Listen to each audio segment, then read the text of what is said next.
मेरे पति ने 4 अनजान आदमियों को एक रात हमारे घर रुकने के लिए जगह दे दी। बाहर जोरों की बारिश हो रही थी और मैं अपने पति के साथ सो रही थी। अचानक उन आदमियों के कमरे से जोर जोर की आवाजें आने लगी।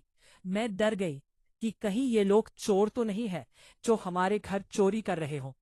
मैं जब उठकर दूसरे कमरे में गई तो वहां का नजारा देखकर मेरे रोंगटे खड़े हो गए। उन लोगों ने पूरी रात मेरे साथ कुछ ऐसा किया कि कमरे में मेरी चीखें गूंजने लगी और मेरे पति ने। हेलो दोस्तों, आज की इस रोमांचक कहानी में आप सभी का स्वागत है। मेरा नाम सीमा है और मेरी शादी कुछ ही सालों पहले अमित से हुई थी। ये अमित की दूसरी शादी थी। उनकी पहली पत्नी का देहांत किसी बीमारी की वजह से हो गया था। अमित को अपनी पहली पत्नी से एक बेटी भी है जिसका नाम रिया है। जब मैं इस घर में आई थी तब रिया 15 साल की थी। अब हमारी शादी को 7 साल हो गए हैं और रिया भी अब 22 साल की हो गई है और कुछ ही दिनों पहले उसकी शादी भी हो गई। रिया की शादी करवाने के बाद मेरे पति हमेशा की तरह मुझे गांव में छोड़कर शहर चले गए थे और मैं फिर से अपने घर में तन्हा और अकेली रह गई थी। अमित रिया की शादी करवाने के लिए ही कुछ दिनों के लिए वापस गांव आ गए थे, पर इतने सगे संबंधी और रिश्तेदार आए हुए थे कि मुझे उनके साथ अकेले वक्त बिताने का मौका ही नहीं मिला। ससुराल पहुंचकर जब मेरी बेटी रिया का कॉल आया तो उसने कहा, माँ मैं यहाँ बहुत अच्छी हूँ और मैं इस शादी में बहुत खुश हूँ। मेरे पति मुझसे बहुत प्यार करते हैं और हर वक्त मेरे साथ ही गुजारना चाहते हैं। वो तो मुझे एक पल के लिए भी अकेला नहीं छोड़ते। रिया की सारी बातें सुनकर मैं बहुत खुश थी कि चलो मेरी बेटी को एक अच्छा घर तो मिला, क्योंकि उसकी शादी करवाने के चक्कर में हमने अपने खेत तक गिरवी रख दिए थे। अब हमारे सिर के ऊपर बहुत कर्जा हो गया था। मेरे पति कहते हैं कि वो शहर में काम करके धीरे धीरे ये सारा कर्ज उतार देंगे। मैं जब शादी करके इस घर में आई थी तो रिया बहुत छोटी थी और इसी वजह से अमित ने दूसरी शादी की थी ताकि रिया को माँ का प्यार मिल सके। मैंने उस बिन माँ की बच्ची को अपनी बेटी की तरह ही पाला था और उसे खूब प्यार दिया था। मैंने कभी उसको यह महसूस नहीं होने दिया था कि मैं उसकी सौतेली माँ हूँ। रिया की तरफ से भी मुझे बहुत प्यार मिला था, पर शादी की पहली रात अमित ने मुझसे जो भी कहा था वो सुनकर मेरी आंखों में आंस आ गए थे। मैं सोच भी नहीं सकती थी कि शादी की पहली रात ही मेरे पति मुझे ऐसा कुछ कहेंगे। उन्होंने कहा था कि वो अपनी पहली पत्नी से बहुत प्यार करते थे और वो ये दूसरी शादी करना भी नहीं चाहते थे, लेकिन उनकी माँ ने उनके ऊपर बहुत दबाव डाला था, जिस वजह से उन्हें दूसरी शादी करनी पड़ी। जब से मेरे पति की पहली पत्नी की मौत हुई थी तब से मेरे पति शहर में ही रहने लगे थे और वहीं पर काम किया करते थे।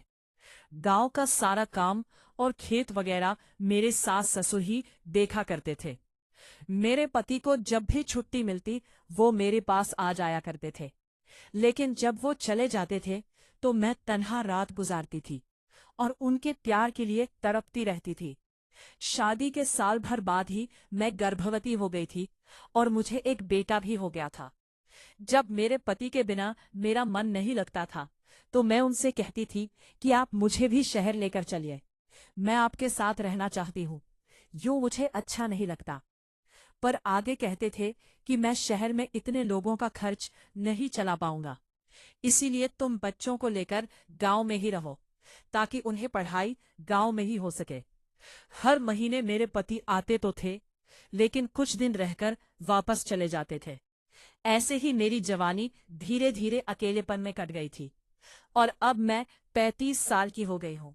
रिया की शादी के कुछ दिनों बाद ही मेरे पति ने मुझे कॉल करके कहा, सीमा एक बड़ी मुसीबत आ गई है, मेरा काम चला गया है और मुझे कहीं भी काम नहीं मिल रहा है।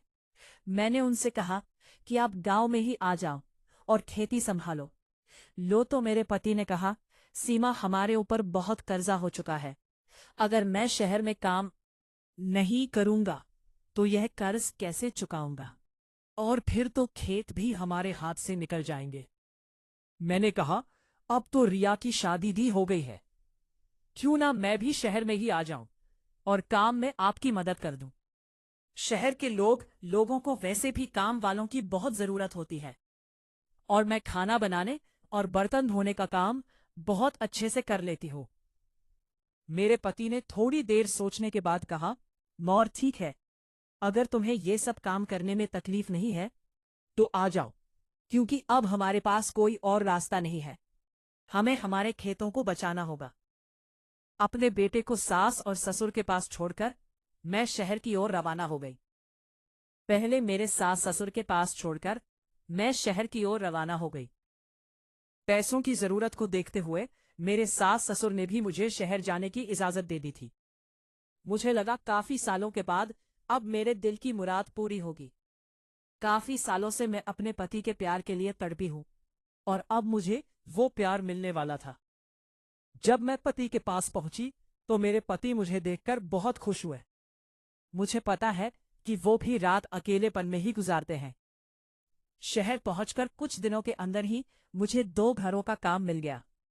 मैंने सोचा कि कुछ घरों का काम और मिल जाए तो अच्छे खासे पैसे आएंगे।